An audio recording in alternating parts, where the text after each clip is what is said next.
Columnist at The Australian and Spectator, Rebecca Weisser, and The Australian's investigative reporter, Shari Markson. Welcome both.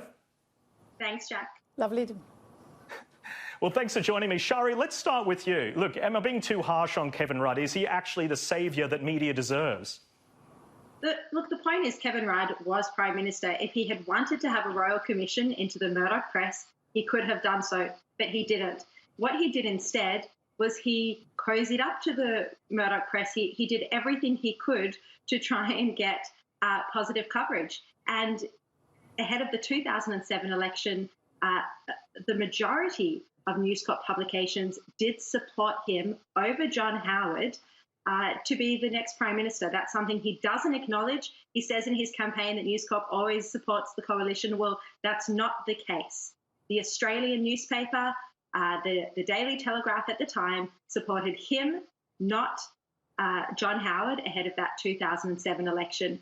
Look, Kevin Rudd, you can just see it in his face. He is so bitter now. He is consumed with bitterness now that he is no longer the Prime Minister ever since Julia Gillard overthrew him.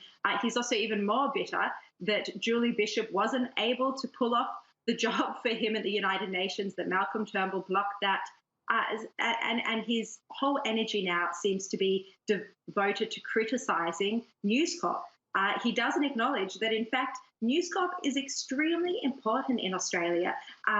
The thousands of journalists that work for News Corp hold such a key role in holding Australia's democracy, in holding our powerful people to account and ensuring we have a functioning democracy. Without News Corp, without the thousands of journalists, our democracy would be a much poorer place, and Australians and voters wouldn't know a lot of information about what's going on. Wouldn't find out about corruption.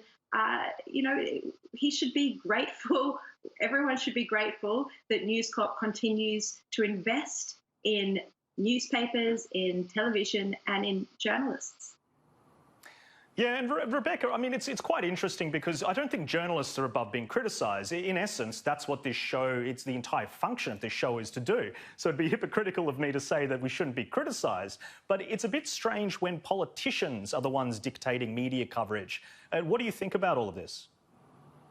Oh, look, looking at Kevin Rudd, I mean, he's put out a petition for a royal commission into the Murdoch media.